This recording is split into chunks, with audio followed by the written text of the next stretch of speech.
Pemirsa, lobi-lobi politik begitu terasa dalam beberapa pekan ini. Pertemuan satu partai dengan partai lain tidak terbatas hanya untuk satu kubu koalisi saja.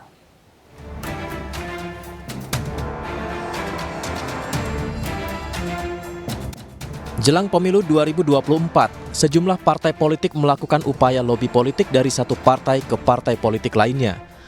Salah satu yang menarik perhatian adalah dukungan dari P3 kepada calon presiden dari PDI Perjuangan Ganjar Pranowo. Pada 30 April lalu, PLT Ketua Umum P3 Mardiono bersama sejumlah petinggi partai mendatangi kantor DPP PDI Perjuangan untuk memperkuat dukungan tersebut. P3 disambut langsung oleh Ketua Umum PDI Perjuangan Megawati Soekarnoputri dan calon presiden Ganjar Pranowo.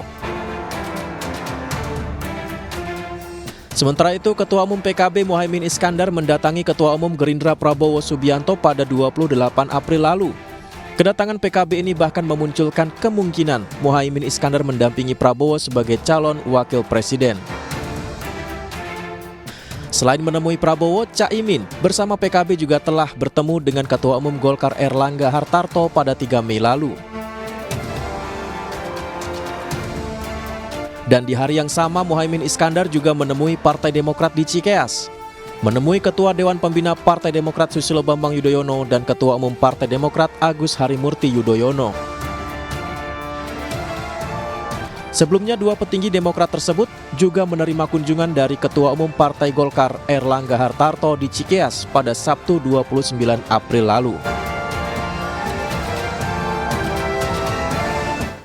Ya, kita ke informasi berikutnya masih terkait dengan politik 2024. 3 bakal calon presiden yang akan maju pada kontestasi Pilpres 2024. Prabowo Subianto, Ganjar Pranowo, dan Anies Baswedan sudah mendapat dukungan. Peta elektabilitas ketiganya berjalan kompetitif pada survei yang digelar berbagai lembaga survei.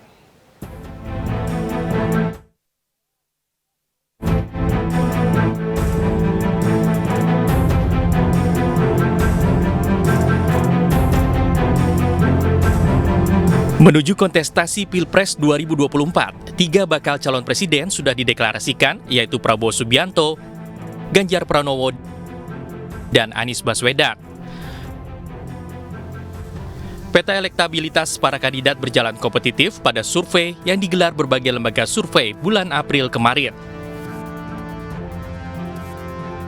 Pada survei Saiful Munjadi Research and Consulting yang dilakukan 25 hingga 28 April, elektabilitas Ganjar Pranowo naik signifikan menjadi 20,8%.